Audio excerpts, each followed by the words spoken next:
ಅಪ್ಪಯ್ಯ, ಈಗ ನಿಮ್ಮನ್ನೇ ತಗೊಳ್ಳಿ. ಮೊದಲು ಏನೂ ಕೆಲಸ ಇಲ್ಲ ಅಂದರೆ ಮನೆಯಿಂದ ಆಚೆಗೆ ಹೋಗ್ತಾ ಇರಲಿಲ್ಲ ನೀವು.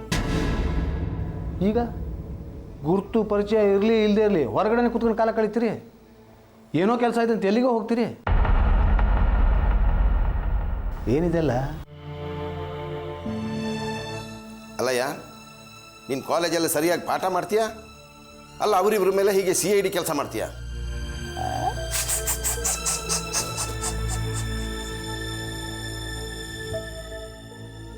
ಬರ್ತೀನಿ ದೊಡ್ಡಪ್ಪ.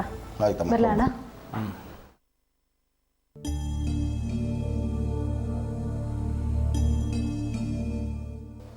ಪದ್ಮ, ಇವತ್ತೇ ಕೊನೆ ದಿನ ಅಂತ ಗುರುಗೆ ಹೇಳಿದ್ದೀನಿ. ನಾನು ಮರ್ತಿಲ್ಲ. ಅವನು ಮರ್ತಿರಲ್ಲ. ಮರೆತರೆ ನಾನು ನೆನಪಿಸ್ತೀನಿ, ಸರಿನಾ? ಇಲ್ಲದೇ ಇದ್ರೆ ಇದ್ದೇ ಇದೆಯಲ್ಲ, ಅಪ್ಪ ಇನ್ನು ಮುಂದೆ ಪಂಚಾಯತಿ. ವಿದ್ಯಾ, ಇವತ್ತು ನಾನು ಹೊರಡ್ತಾ ಇದ್ದೀನಿ. ಒಂದು 4-5 ದಿವಸ ಬಿಟ್ಟು ಬರ್ತೀನಿ. ಅಪ್ಪಯ್ಯ, ಇವತ್ತೊಂದಿನ ಇದ್ದೋಗಿ ಅಪ್ಪಯ್ಯ. ಆಗಲ್ಲ ಮರೆ. ಈಗ ಒಂದೇ ಒಂದಿನ ಇಲ್ಲ ಅನ್ನಲ್ಲ.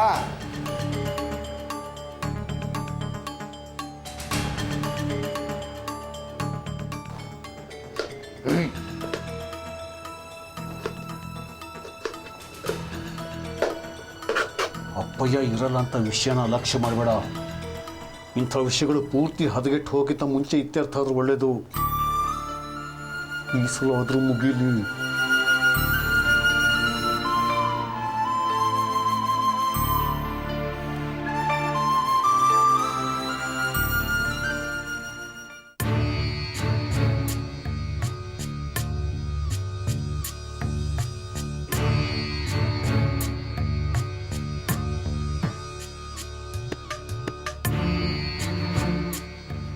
ನಿನ್ನ ನಿರ್ಧಾರ ಯಾರಿಗಾದ್ರೂ ಸಮಾಧಾನ ತರೋಂಥದ್ದ?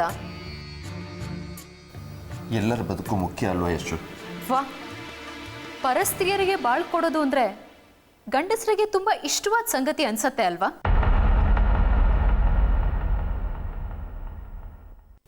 ನಿಸ್ವಾರ್ಥ ತ್ಯಾಗದ ಹೆಸರಲ್ಲಿ ಅಪ್ಪಟ ಸ್ವಾರ್ಥ. ಚೆನ್ನಾಗಿದೆ ರಘು. ಇನ್ನೇನು ಮಾಡಲಿ ಹೇಳು? ಎಲ್ಲರ ಒಳ್ಳೆದಕ್ಕೆ ಏನಾದರೂ ಮಾಡಲೇಬೇಕಲ್ಲ. ಏನಾದ್ರೂ ಅಂದ್ರೆ ಸಂಸಾರದೊಳಗೆ ಇನ್ನೊಂದು ಸಂಸಾರನ?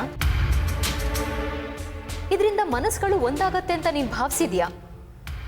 ಇದೊಂದು ಅದ್ಭುತವಾದ ಕೆಲಸ ಅಂತ ನೀನು ಕಂಡಿರ್ಬೇಕಲ್ವಾ? ಹೌದು, ಹೆಣ್ಣಿನ ತಲ್ಲಣ ಏನು ಅಂತ ಗೊತ್ತಿಲ್ಲದೆ ಇರೋರಿಗೆ ಬೇರೆ ಹೆಣ್ಣಿನ ನೋವಿಗೆ ಅಯ್ಯೋ ಅನ್ನೋದೇ ಮಹತ್ ಕಾರ್ಯ ಅಂದ್ಕೊಂಡಿರ್ತಾರೆ. ಅದೇ ಕೂಗು ಮನೆ ಒಳಗಡೆನೆ ಪ್ರತಿಧ್ವನಿ ಮಾಡ್ತಾ ಇದ್ರು ಕ್ಯೂಡಾಗಿರ್ತಾರೆ. ನೀನು ಯಾಕೆ ಹೀಗಾದೆ ರಘು?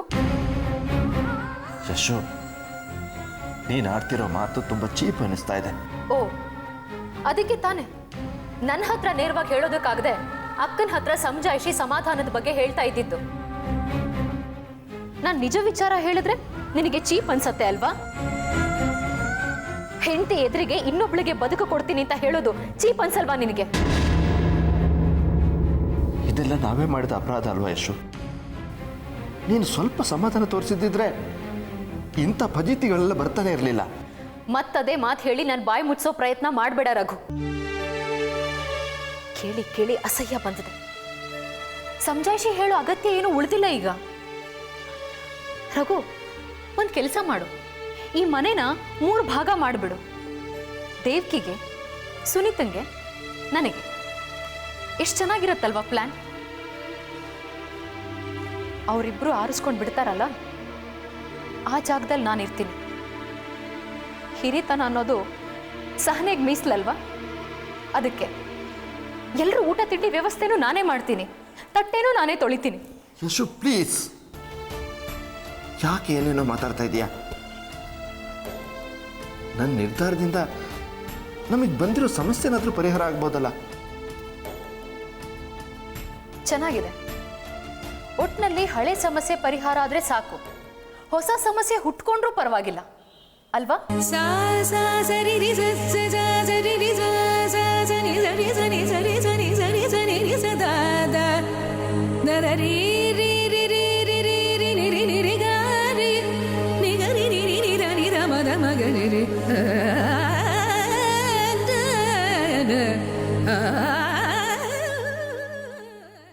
ಯಾಕೆಂದರೆ ಆ ಹಳೆ ಸಮಸ್ಯೆಯಲ್ಲಿ ಕಾನೂನಿದೆ. ನಿನಗೆ ಅದರಿಂದ ಬಿಡುಗಡೆ ಆದರೆ ಸಾಕು. ಯಾರ ಮನಸ್ಸು ಓಡಿದ್ರೆ ನಿನಗೇನು?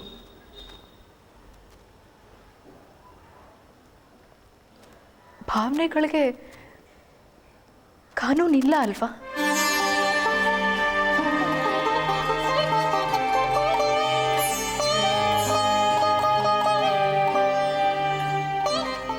ಒಂದೇ ಮನೆ, 3 ಸಂಸಾರ, ಭಗ್ನಗೊಂಡ 3 ಮನಸ್ಸುಗಳು. ನನ್ನ ಕನಸು ಮನಸ್ಸಲ್ಲೂ ಯೋಚನೆ ಮಾಡದಿರೋ ಸಂಗತಿಗಳನ್ನೆಲ್ಲ ನನ್ನ ತಲೆಗೆ ತುಂಬ್ತಾ ಇದೆಯಲ್ಲ.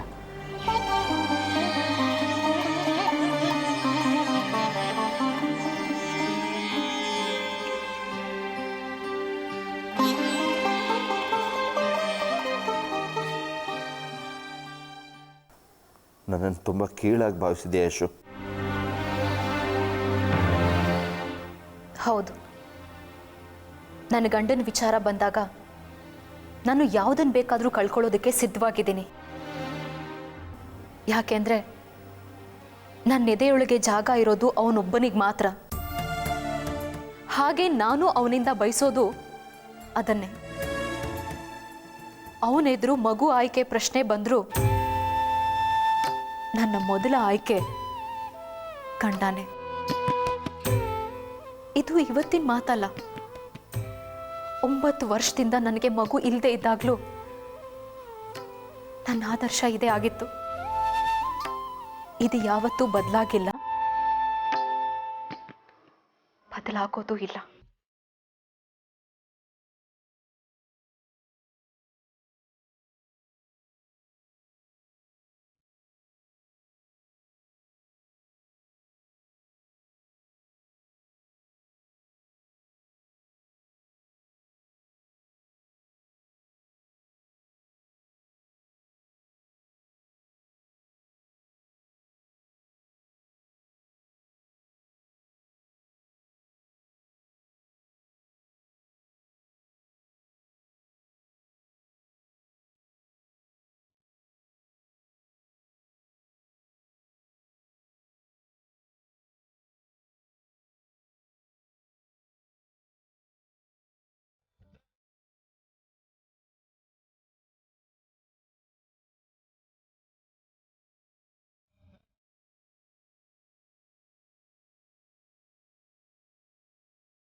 ಸುನಿತಾ,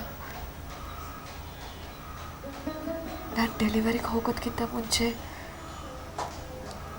ಒಂದೇ ಒಂದ್ಸಲ ವಾಸು ನೋಡಬೇಕು ಪ್ಲೀಸ್. ನನಗೆ ಅವನಿಂದ ಏನು ಬೇಕಿಲ್ಲ.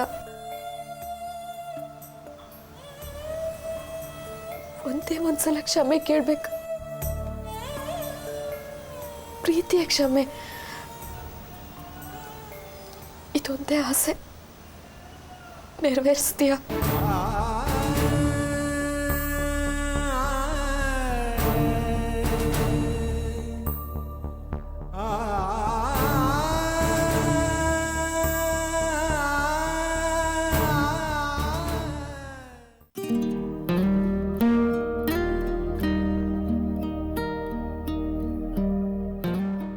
ಮಿಸ್ಟರ್ ಹಸ್ಬೆಂಡ್, ಮದುವೆ ಫಿಕ್ಸ್ ಆದಮೇಲೆ ಹುಡುಗಿಯರು ರಿವರ್ಸ್ ಆಗ್ತಾರೆ ಅಂತ ಕೇಳಿದೆ. ಅದೀಗ ಉಲ್ಟಾ ಆಗಿದೆ. ಹುಡುಗರು ಡಮ್ಮಿ ಆಗ್ತಾರೆ ಅಂತ ಅನ್ಕೋಬೋದು ಅಲ್ವೇನ ಪಡ್ಡು? ಹಲೋ ಡುಮ್ಮಿ, ನನಗೆ ಅಡ್ಡ ಹೆಸರು ಇಡ್ತೀಯ? ನಿನಗೆ ಮಲ್ಲಿಗೆ ಇಡ್ಲಿ ಅನ್ನೋ ಅಡ್ಡ ಹೆಸರಿದೆ ಅಂತ ನಂಗೆ ಗೊತ್ತು. ಹಳೆ ಬೀಡು ಪಡ್ಡೆ ಹುಡುಗರು ನೀನು ಹೋಗಿದ್ದ ಕಡೆ ಎಲ್ಲ ಟಿಕಾಣಿ ಹುಡ್ತದ್ರು ಅಂತಲೂ ಗೊತ್ತು. ಜಾಸ್ತಿ ಶೋ ಆಫ್ ಬೇಡ. ಕದ್ದು ಓಡೋಗಿ ಮದುವೆ ಆಗೋದು ಹೇಗೆ ಅಂತ ಚಿಂತಿಸ್ತಿದ್ದೆ. ಓಡೋಗೋದು, ಮದುವೆ ಆಗೋದು, ಆಮೇಲೆ ಅರೇಂಜ್ ಮ್ಯಾರೇಜ್, ಸೂಪರ್. ಹೇಗೆ ಕನಸಿಗೆ ಜೀವ ಕೊಡೋದು ಅಂತ ಯೋಚಿಸ್ತಿದ್ದೆ. ಧೂಳು ಕೊಡುವಿ ಪುಟ್ಟ ತಿರ್ಗಿಸೋ ಆಲ್ಬಮ್ ಫೀಲ್ ಕೊಡುತ್ತೆ ನಮ್ಮ ವಯಸ್ಸಿನ ಕಾಲಕ್ಕೆ. ಚೇತು, ಆ ಫೀಲ್ ಜೊತೆಗೆ ಈಗ ಭಯದ ಫೀಲ್ ಕೂಡ ಸೇರ್ಕೊಂಡಿದೆ. ಇದು ಮನೆಯವ್ರಿಗೆ ಗೊತ್ತಾದ್ರೆ? ಅದಕ್ಕೆ ಅಲ್ವಾ ಕದ್ದು ಓಡೋಗಿ ಅನ್ನುವ ಪದ ಬಳಸಿದ್ದು. ನೀನೇ ಐಡಿಯಾ ಕೊಟ್ಟು ನೀನೇ ಭಯ ಆಗುತ್ತೆ ಅಂದರೆ ಗೊತ್ತಾಗಬಾರ್ದು, ಸೀಕ್ರೆಟ್ ಆಗಿರಬೇಕು. ಅರೇಂಜ್ ಮದುವೆ ಆದಮೇಲೆ ಎರಡೂ ಮನೆಯವರು ಸೇರಿರುವಾಗ ಇದು ಬಾಂಬ್ ಥರ ಬ್ಲಾಸ್ಟ್ ಆಗಿ ಸುದ್ದಿ ಆಗಬೇಕು. ಆಗೆಲ್ಲರೂ ಹೋ ಅಂತ ಕಿರ್ಚಾಡ್ತಾರೆ. ಅದ್ರ ಮಧ್ಯೆ ನೀನು ನನ್ನ ಕದ್ದು ಪಪ್ಪಿ ಕೊಡಬೇಕು. ಪಡ್ಡು, ಎಷ್ಟು ಚೆನ್ನಾಗಿರುತ್ತಲ್ಲ ಆ ರೀತಿ ಆದರೆ. ಮಲ್ಲಿಗೆ ಇಡ್ಲಿ, ಕೆಲವೊಂದು ಸಲ ಖುಷಿ ಅನುಭವಿಸೋಕ್ಕೆ ನಾವೇ ಸಂದರ್ಭಗಳನ್ನ ಹುಟ್ಟಾಕಬೇಕು. ಅಲ್ಲೇ ಇರೋದು thrill. Chilled thrill. Chilled thrill ಅನ್ಬೇಡ. ಈ ಚಿಲ್ಡ್ ಥ್ರಿಲ್ ಅಂದರೆ ನಂಗೆ ನಗು ಬರುತ್ತೆ. ಈ ಥರ ವೆದರ್ಗೆ ನಿಮ್ಮ ಹೋಟೆಲ್ ಇಡ್ಲಿ ಉಬ್ಬೋದೇ ಇಲ್ಲ ಅಂತೆ, ಕಲ್ ಥರ ಗಟ್ಟಿ ಇರುತ್ತಂತೆ. ಏಯ್, ನಿಮ್ಮೂರು ಪಡ್ಡುಗಿಂತ ವಾಸಿ. ಈ ಚಿಲ್ಡ್ ಥ್ರಿಲ್ ಅಂತಂದ್ಯಲ್ಲ, ಈಗ ಪಪ್ಪಿ ಚೇರ್ಸ್ ಅನ್ಬೇಕು ನಮ್ಮ ಮನಸ್ಸಾಗ್ತಾಯಿದೆ. ಎಲ್ಲೆಲ್ಲೋ ಹೋಗ್ಬೇಡ, ಮದುವೆ ವಿಷಯಕ್ಕೆ ಬಾ. ಬರೋದೇನು, ಒಂದು ಒಳ್ಳೆ ದಿನ ನೋಡೋದು, ದೇವಸ್ಥಾನದಲ್ಲಿ ಮದುವೆ ಆಗೋದು. ದೇವಸ್ಥಾನದಲ್ಲಿ ಆದ್ರೆ ಅರ್ಚಕರು ಒಪ್ಕೋತಾರ, 1000 ಪ್ರಶ್ನೆ ಕೇಳೋದಿಲ್ವಾ? 1000 ಇಟ್ಟೆ ಒಳ್ಳೆ ದಿನ ಹೇಳಿ ಅಂದಿರ್ತೀನಲ್ಲ. ಅವರು ಮಾತೇ ಆಡೋದಿಲ್ಲ, ಮಂತ್ರ ಹೇಳಿ ಹಾರ ಬದಲಾಯಿಸ್ಕೊಳ್ಳಿ ಅಂತಾರೆ. ಹಾಗಾದ್ರೆ ಈ ನೆನಪಿನ ಆಲ್ಬಮ್ಮು ಖಂಡಿತ ರೆಡಿ ಆಗುತ್ತೆ ಅಂತ ನಾನು. ತಲೆ ಹುಳ ಬಿಟ್ಟಿದ್ದು ನೀನು, ಆಗಲೇಬೇಕು ಅಂತ ಡಿಸೈಡ್ ಮಾಡಿದ್ರು ನಾನು. ಹಾಗೆ ಆಗುತ್ತೆ. ಶುಭಶ್ಯ ಶೀಘ್ರಂ.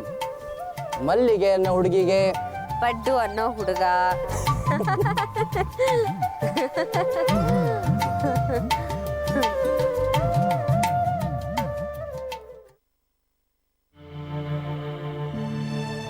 ನಿಮ್ಮ ಯಜಮಾನ್ರು ಯಾಕೆ ಅಷ್ಟೊಂದು ಗರಂ ಆಗಿ ಮಾತಾಡಿದ್ರು? ಅವ್ರ ತಾಳ್ಮೆಗೂ ಒಂದು ಮಿತಿ ಇರುತ್ತಲ್ವಾ? ಎಷ್ಟು ದಿನ ಅಂತ ನಾನು ಸುಳ್ಳು ಹೇಳೋದು? ನಾನೇ ಅವ್ರಿಗೆ ಹೇಳಿದ್ನಲ್ಲ. ಸಿಗ್ತೀನಿ ಅಂತ ಹೇಳಿದ್ಯಾ, ಆದರೆ ಸಿಗ್ಲಿಲ್ವಲ್ಲ. ಎಷ್ಟು ದಿನ ಅಂತ ಹೀಗೆ ಎಳಿತಿರ್ತೀಯ ಗುರು? ನಿನಗೆ ನನ್ನ ಮೇಲೆ ಕಾಳಜಿ ಇಲ್ವಾ? ಹೇಳು. ಕಾಳಜಿ ಇರೋದಕ್ಕೆ ನಾನೇ ವಿದ್ಯಾಧರ್ಗೆ ಫೋನ್ ಮಾಡಿದ್ದು. ಬೇರೆ ಯಾರೇ ಆಗಿದ್ರು ನಿಮ್ಮ ಸಂಸಾರದ ವಿಷಯನ ನನ್ನ ತಲೆಗೆ ಯಾಕೆ ಕಟ್ತೀರಂತ ರೇಗಾಡ್ತಾ ಇದ್ರು. ನಾನಾಗಿದ್ದಕ್ಕೆ ವಿದ್ಯಾಧರ್ ಹತ್ರ ಸಮಾಧಾನದಿಂದ ಮಾತಾಡಿದೆ. ಆದರೆ ಆ ಮನುಷ್ಯ ಹಾಗ ಮಾತಾಡೋದು. ಗುರು, ನೀನು ಒಂದು ವಿಷಯ ಯೋಚನೆ ಮಾಡು. ನೀವೊಂದು ಸರ್ತಿ ಫೋನ್ ಮಾಡಿದ್ದಕ್ಕೆ ಅವ್ರು ಎಷ್ಟು ಖುಷಿ ಪಟ್ಟರು ಗೊತ್ತಾ? ಮನೇಲೆಲ್ಲ ನಿನ್ನ ಗುಣಗಾನ ಮಾಡೋಕ್ಕೆ ಶುರು ಮಾಡಿದ್ರು. ಆದರೆ ನೀವು ಬರೋದೇ ಇಲ್ಲ ಅಂತ ಅವ್ರಿಗನ್ಸಿರೋದ್ರಿಂದ ಹಾಗೆ ಹೊರಟಾಗಿ ಮಾತಾಡಿದ್ದಾರೆ. ಆಯಿತು, ಅವ್ರ ಪರವಾಗಿ ನಾನು ನಿನ್ನ ಹತ್ರ ಸಾರಿ ಕೇಳ್ತೀನಿ. ಛೆ, ನೀನು ಯಾಕೆ ಸಾರಿ ಕೇಳಬೇಕು? ಮಾತಾಡಿದ್ದು ಅವರು. ಇದನ್ನೇ ನಾನು ತಪ್ಪು ಅನ್ನೋದು. ಎಲ್ಲವೂ ವೈಯಕ್ತಿಕ, ಪ್ರೀತಿ, ದ್ವೇಷ, ಜಗಳ, ಬೈಗುಳ. ಆದರೆ ಎಲ್ಲವೂ ಅಲ್ಲ. ಕೆಲವು ವಿಚಾರದಲ್ಲಿ ನಾವು ಬೇರೆಯವ್ರಿಗೋಸ್ಕರ ಬದುಕಬೇಕು, ಅವ್ರು ನಮಗೋಸ್ಕರ ಬದುಕಬೇಕು. ಈಗ ನನ್ನ ನಿನ್ನ ನಡುವೆ ಒಂದು ಒಳ್ಳೆ ಬಾಂಧವ್ಯ ಇಲ್ವಾ? ಅದಕ್ಕೆ ಹೇಳ್ತಾ ಇರೋದು ಪದ್ಮ, ಮನೆ ವಿಷಯ ಮನೆಗೆ, ಆಫೀಸ್ ವಿಷಯ ಆಫೀಸ್ಗೆ. ಮನೇಲಿ ಏನೇ ಗಲಾಟೆ ಆದರೂ ಅದನ್ನು ನಾನು ಆಫೀಸಿಗೆ ತರಲ್ಲ ನೋಡು. ನೀನು ಗಂಡಸು, ಆದರೆ ನನ್ನ ವಿಚಾರ ಹಾಗಲ್ಲ. ನಂಗೆ ಆಫೀಸು ಮುಖ್ಯ, ಸಂಸಾರನೂ ಮುಖ್ಯ. ನೀನು ಮುಖ್ಯ, ನಮ್ಮ ಲೆಕ್ಚರರು ಮುಖ್ಯ. ಸರಿ, ನಾನೇನು ಮಾಡ್ಬೇಕು ಹೇಳು? ಇವತ್ತು ನೀನು ನಮ್ಮ ಯಜಮಾನ್ರನ್ನ ಭೇಟಿ ಆಗಲೇಬೇಕು. ಏನೇ ಕೆಲಸ ಇದ್ರೂ ಪರವಾಗಿಲ್ಲ, ನಾನು ನಿನ್ನ ಜೊತೆ ಇರ್ತೀನಿ.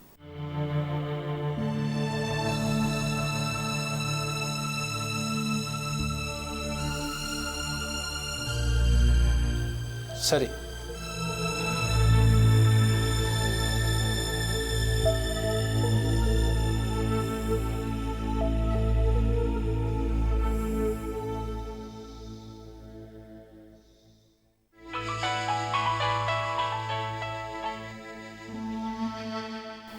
ಹಲೋ, ನಾನು ಗುರು.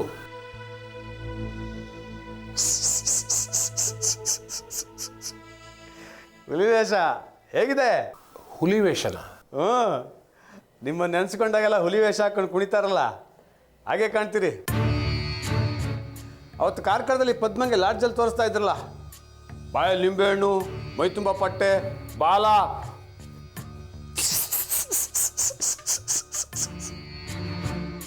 ಹುಲಿ ವೇಷ ಕುಣಿಯಕ್ಕೆ ಸರಿಯಾಗಿದ್ದೀರಿ ನೀವು.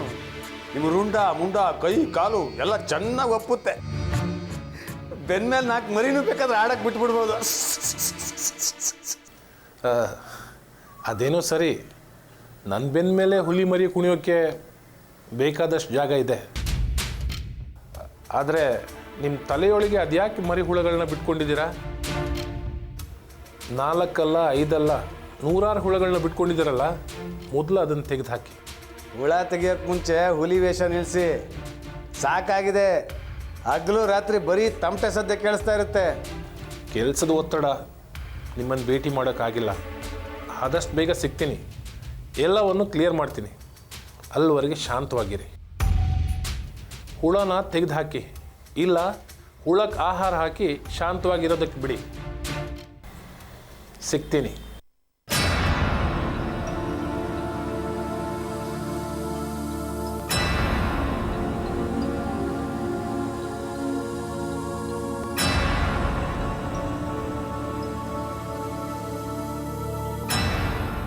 ಹೇಳ್ರಗು, ಅದೇನೋ ಮಾತಾಡಬೇಕು ಅಂತ ಕರೆದೆ ಅಲ್ವಾ? ನೀನು ನನಗೆ ಹೆಚ್ಚು ಕಡಿಮೆ ಮಾಡಿದ್ರು ಮಾಡ್ಬೋದು ಅನ್ನೋ ನಿರೀಕ್ಷೆ ಇದ್ರು ಭಯ ಇಲ್ಲದೆ ಬಂದಿದ್ದೀನಿ. ನಿನಗೆ ನನ್ನ ಮೇಲೆ ಅಷ್ಟು ನಂಬಿಕೆ ಇಲ್ವಾ? ಆವತ್ತು ನೀನೇ ತಾನೇ ನಂಬಿಕೆ ಹೋಗೋ ಹಾಗೆ ನಡ್ಕೊಂಡಿದ್ದು. ನೀನು ಮಾಡಿದ ತಲೆ ಹರಟೆ ಕೆಲಸಕ್ಕೆ ನಾನು ಆ ರೀತಿ ನಡ್ಕೊಂಡೆ. ಇವತ್ತು ಬೇಕಾದರೆ ನೀನು ಏನು ಬೇಕಾದರೂ ಮಾಡು. ಕಾರಲ್ಲಿ ಕೂತ್ಕೊಂಡ್ರೆ ಕೂತ್ಕೋತೀನಿ, ಎಲ್ಲಿ ಬೇಕಾದರೂ ಕರ್ಕೊಂಡೋಗು. ಎಂಥ ಕತ್ಲೆ ಕೋಣೆಲಾದರೂ ಕೂಡ ಹಾಕು. ನನಗೆ ಬದುಕೊಡೋನಲ್ವಾ ನೀನು? ಸುನೀತಾ, ದಯವಿಟ್ಟು ಸ್ವಲ್ಪ ಸುಮ್ಮನೆ ಇರ್ತೀಯಾ? ನಾನು ಸೀರಿಯಸ್ ಆಗಿ ಕೇಳ್ತಾ ಇದ್ದೀನಿ. ಅರ್ಜೆಂಟಾಗಿ ನಾನು ದೇವಕಿನ ನೋಡಬೇಕು. ಇಲ್ಲಿ ಇಲ್ವಲ್ಲ ರಘು? ತಮಾಷೆ ಸಾಕು ಸುನೀತಾ, ನಾನು ಗಂಭೀರವಾಗಿ ಕೇಳ್ತಾ ಇದ್ದೀನಿ. ಇವತ್ತೇನು ಇಷ್ಟೊಂದು ಪ್ರೆಷರ್ ಶುರುವಾಗಿದೆ ನಿನಗೆ? ಅದೇನೋ ನನ್ನ ಮೇಲೆ ಪೊಲೀಸ್ ಕಂಪ್ಲೇಂಟ್ ಕೊಡ್ತೀನಿ ಅಂದಿದ್ಯಲ್ಲ, ಕೊಟ್ಟಿಯಾ? ಮೊದಲು ನನ್ನನ್ನು ಅರೆಸ್ಟ್ ಮಾಡಿಸು. ಲಾಕಪ್ ಹಾಕಿ ಬಾಯಿ ಬಿಡಿಸ್ತಾರೆ ಪೊಲೀಸ್ನವರು. ಬಾಯಿ ಬಿಡಿಸಿದಾಗ ದೇವ್ಕಿ ಇರೋ ಜಾಗ, ಯಾಕೆ ಅಲ್ಲಿದ್ದಾಳೆ, ಒಂದೊಂದೇ ವಿಚಾರ ಹೊರಗೆ ಬರುತ್ತೆ. ಮೊದಲು ಆ ಕೆಲಸ ಮಾಡು. ಈಗ ಆ ಮಾತೆಲ್ಲ ಬೇಡ ಸುನೀತಾ. ನೀನು ನನಗೂ ಗೆಳತಿ, ದೇವಕಿಗೂ ಗೆಳತಿ. ಈ ಸಮಸ್ಯೆನ ಇತ್ಯರ್ಥ ಮಾಡೋ ಕೆಲಸನ ನೀನು ಮಾಡಬೇಕು. ದೇವಕಿಗೋಸ್ಕರ ನಾನು ಕೆಲವು ನಿರ್ಧಾರಕ್ಕೆ ಬದ್ಧನಾಗೋ ತೀರ್ಮಾನ ತಗೊಂಡಿದ್ದೀನಿ. ಅಂದರೆ ಯಾವ ರೀತಿ ಅಂತ ಕೇಳ್ಬೋದಾ? ದೇವಕಿ ವಾಸುನ ಕಳ್ಕೊಂಡಿದ್ದಾಳೆ, ನಮ್ಮಿಂದನೂ ನೋವು ಅನುಭವಿಸಿದ್ದಾಳೆ. ಈಗ ಅವಳೇನಾದರೂ ನನಗೆ ಭವಿಷ್ಯನೇ ಇಲ್ಲ ಅನ್ನೋ ಹಂತಕ್ಕೆ ತಲುಪಿದ್ರೆ ನಾನು ಅವಳಿಗೆ ಆಸರೆ ಆಗ್ತೀನಿ. ಇದು ಬರೀ ಮಾತಲ್ಲ ಸುನೀತಾ, ನಾನು ಮಾಡೋ ಪ್ರಮಾಣ.